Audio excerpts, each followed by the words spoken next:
volta com o artigo 5º. Os nossos convidados de hoje são Carlos André Prachedes, defensor público do Distrito Federal, e Pedro Felipe de Oliveira Santos, defensor-chefe da Defensoria Pública da União, do Distrito Federal. No programa de hoje estamos falando sobre o direito à assistência jurídica gratuita. A Defensoria Pública é dividida entre estadual e federal. 5.200 defensores públicos atuam no Distrito Federal e nos 26 estados. Outros 470 defensores públicos atuam em âmbito federal. A Defensoria Pública da União é responsável por matérias relacionadas a órgãos ou empresas públicas federais, como INSS, INCRA, FUNAI, Exército, Marinha, Aeronáutica, Caixa e Correios. Doutor Pedro, esse número de defensores públicos federais é suficiente ou ainda muito pequeno?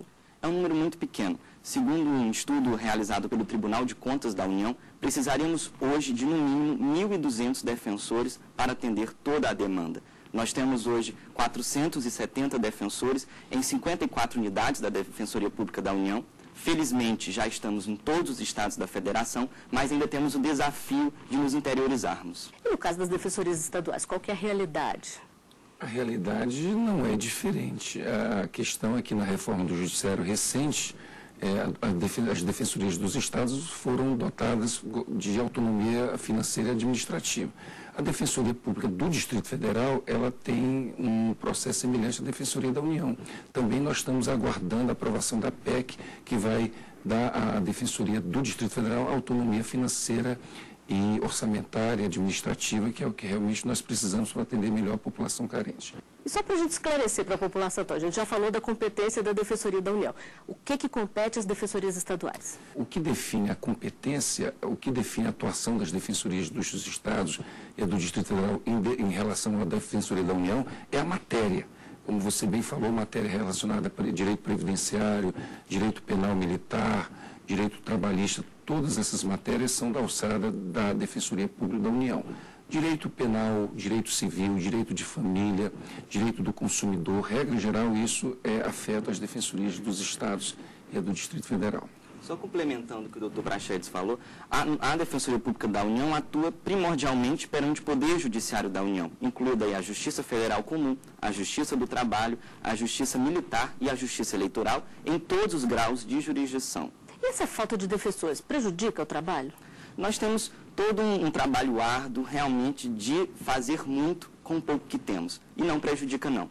Nós temos um índice de satisfação de cerca de 91% dos assistidos que afirmam que o nosso trabalho é ótimo e está acima de suas expectativas. De fato, são muitas as dificuldades, mas nós temos que realmente fazer milagres. Doutor Prachedes, a Defensoria Pública, os defensores, eles têm alguma prerrogativa, como prazos diferentes, por exemplo? Tem. Flávia, essa prerrogativa é conferida por uma lei de 1950. Os defensores públicos, nos processos que atuam, têm a prerrogativa da intimação pessoal. Os defensores são intimados pessoalmente, ou seja, nos órgãos da defensoria, e tem o prazo em dobro, que isso, na verdade, facilita muito ainda a atuação da defensoria, porque nós atuamos, né, não com um cliente apenas, né?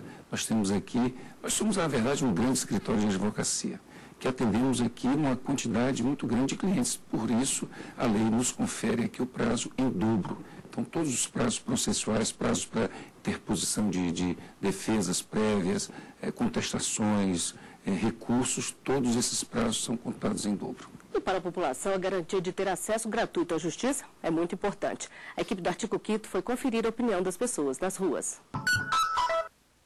Sempre a gente tem uma causa, sempre uma causinha aqui, uma acolá, e tendo um apoio é muito bom, gratuitamente. Tem pessoas que não têm realmente condições de estar pagando um advogado em particular, então, e todo mundo tem direito à defesa, então acho isso importante. Se funcionasse de fato, né, mas a gente vê que na prática a maioria das pessoas tem dificuldade para ter acesso a esses serviços que são de bem público. É a segunda vez que eu recorri à justiça gratuita e tem sido bem atendida, então a maioria da comunidade precisa desse trabalho, né? Ajuda muita gente, precisa melhorar mais ainda, porque muita gente não sabe como, né, fazer para ter acesso a isso. Aí precisa de muita ajuda mesmo. Para a gente que tem pouca renda, é uma ajuda. Doutor Prachedes, dá para a gente dizer se a população está mais consciente ou não dos direitos que ela tem? Olha, eu acho que isso é um processo, Flávia. Isso não há milagres com relação a essa tua pergunta.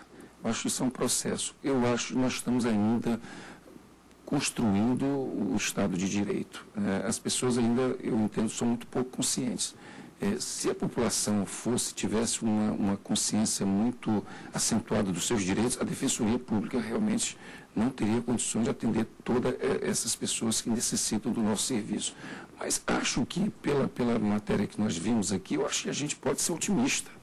As pessoas, nós estamos aqui vivendo uma era dos direitos, as pessoas sabem que têm direitos e muitas vezes por não terem esses recursos materiais, sabem que há um órgão específico criado pela Constituição de 88, que é do Estado, que está lá pronto para favorecer, pronto para ser a ponte entre a sua necessidade, o seu direito e um dos serviços do Estado, que é o Poder Judiciário. Nós, na Defensoria Pública, temos esse dever de difusão de direitos humanos, de conscientização de direitos, e isso tem sido feito, e principalmente a informar o trabalho da Defensoria Pública. E a população, paulatinamente, de fato, tem respondido a esse fator.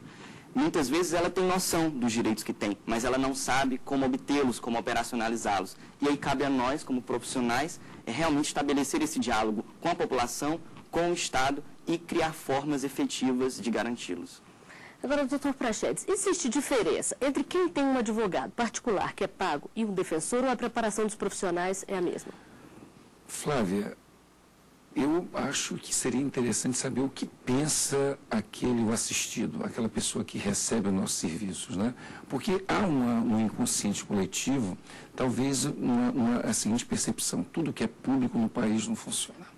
Tudo que é público no país não funciona. Existe essa máxima. Existe, né? As pessoas, porque estão ali sofrendo nos hospitais, a educação pública está sucateada, a segurança pública está com problemas. Então, por que a Defensoria Pública vai prestar um atendimento de excelência à população? No entanto, nós estamos mudando, nós estamos fazendo história no país. A Defensoria da União, a Defensoria dos Estados e do Distrito Federal, eu considero fazendo história, porque nós estamos mudando essa cultura de que o serviço judiciário, o serviço junto ao Poder Judiciário é um serviço deficiente. A Defensoria Pública hoje tem uma função de levar a população carente, pobre desse país ao Poder Judiciário. A Defensoria só se justifica se ela for ao encontro daquela pessoa que precisa. A Defensoria deve sair dos fóruns, ainda que hoje a nossa realidade é estar presente nos fóruns, mas nós devemos sair dos fóruns e estar perto das comunidades carentes e estar perto da população pobre. E o senhor, doutor Pedro, o que o senhor acha dessa história que a população às vezes fala que quem paga tem uma defesa melhor, mais comprometida? É realmente uma questão de senso comum. Mas o que nós vemos na realidade hoje é uma grande atuação das defensorias públicas, atuando em causas de grande repercussão, atuando efetivamente na operacionalização de direitos e obtendo bons resultados. E, além disso, nós não podemos deixar de frisar a preparação que os defensores públicos têm e os métodos de seleção, que são concursos realizados em todo o país, concursos públicos de provas extremamente difíceis, ou seja, há uma seleção muito rigorosa de todos aqueles que trabalham na assistência jurídica. Os bons salários hoje pagos pelo Estado não estão realmente no melhor do que poderia ser pago, mas realmente há uma melhoria substancial daquilo que era fornecido há 10, 15 anos atrás, também proporciona a seleção de bons profissionais no mercado.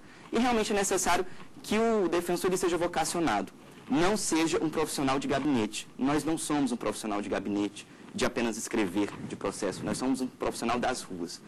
O direito não se cria apenas nas leis, o direito ele se consolida no exercício diário, efetivo, da prática da valorização da dignidade da pessoa humana, e nós, defensores públicos, somos grandes responsáveis nesse desafio. É mais difícil o trabalho? Tem que gostar muito para estar atuando? Tem que gostar de gente. Isso é o que eu sempre falo. Isso. Tem que gostar de ter contato, de conversar com as pessoas, de escutar. Nós não somos meros aconselhadores jurídicos. Nós somos muitas vezes sociólogos, assistentes sociais, psicólogos. É realmente um grande desafio e é essencial gostar das ruas, gostar das pessoas, gostar de escutar, de conversar, de estabelecer diálogos. Eu me lembro muito do professor José Afonso da Silva quando ele fala que, na verdade, o tribunal sempre esteve fechado para os pobres. Na verdade, sempre foi isso. E cabe à defensoria o papel histórico de abrir esse tribunal. E aí, isso por si só será uma revolução. A Defensoria Pública está fazendo uma revolução silenciosa no país. Aqui eu espero que nós consigamos fazer isso com sabedoria, respeitando as outras instituições, a OAB, o Judiciário, o Ministério Público, mas o nosso papel é um papel importantíssimo dentro desse sistema.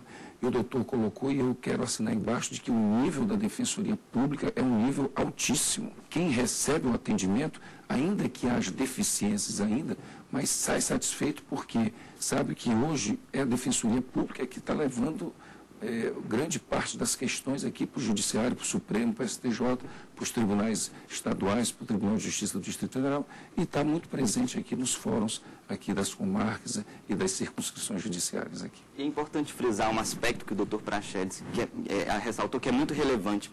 A Defensoria como instituição, a relação interinstitucional da Defensoria e os outros poderes, e também o Ministério Público, a OAB e a sociedade. Nós viemos para somar. Nós viemos para ocupar esse espaço de uma ponte entre milhares de pessoas pobres e o Estado. Então, nós não viemos para competir. Muitas vezes se cria uma falsa noção de que nós queremos competir, ocupar espaços que são de outras instituições. Mas não, nós viemos ocupar um mandamento constitucional que ali, ao lado de todas as funções essenciais da Justiça e o Poder Judiciário, nos coloca num papel, num grande desafio. E realmente o que estamos realizando hoje, sem falsa modéstia, é uma grande revolução silenciosa, e o resultado desse trabalho vai, com certeza, aparecer de forma mais transparente nos próximos anos. Já dá para notar alguma diferença desses 20 anos para cá? Hoje a Defensoria Pública está muito presente nas questões aqui que são discutidas no Judiciário do Distrito Federal, na área civil, na área de família, na área criminal. Na verdade, grande parcela dos indivíduos que são submetidos à justiça criminal aqui no DF, na capital do país, são assistidos pela Defensoria. Como a Defensoria não tem ainda um aparelhamento para dar uma assistência a essas pessoas, é que o Judiciário hoje está contando com a colaboração das faculdades. Mas se nós tivéssemos atendimento, quando o acusado pobre, que não tem condições de pagar o advogado, ele teria, seguramente, hoje a maioria dos processos são feitos pela Defensoria Pública. Então, nós estamos muito presentes hoje, qualquer juiz, qualquer promotor hoje reconhece a presença hoje importante da Defensoria na operacionalização do direito no país. Na União é da mesma forma? Igualmente, a Defensoria Pública da União tem se destacado nos casos de grande repercussão, como, por exemplo, no ano passado, nas questões relativas ao Enem. Hoje também atuamos na tutela coletiva em diversas questões na área de saúde, na área da habitação, intervindo em alguns programas do governo federal, como Minha Casa, Minha Vida, os programas de educação, o ProUni, financiamento estudantil, o FIES. Temos uma atuação muito forte no sistema financeiro da habitação, e a questão previdenciária também hoje corresponde a mais de 40% da demanda em todo o país, são números de 2010. Iniciamos aqui um projeto piloto no Distrito Federal de atuação na Justiça do Trabalho, que realmente serve para mostrar como é que planejaremos esse campo de atuação que desde 88 a Constituição já determina atuarmos na Justiça do Trabalho, mas ainda não tínhamos estrutura. E agora, pouco a pouco, estamos iniciando esse planejamento para termos essa atuação integral. Bom, nós chegamos ao final de mais um Artigo 5º. Dr. André Prachedes, Dr. Pedro Felipe, eu agradeço a participação de vocês aqui conosco e a gente se vê na semana que vem. Até lá!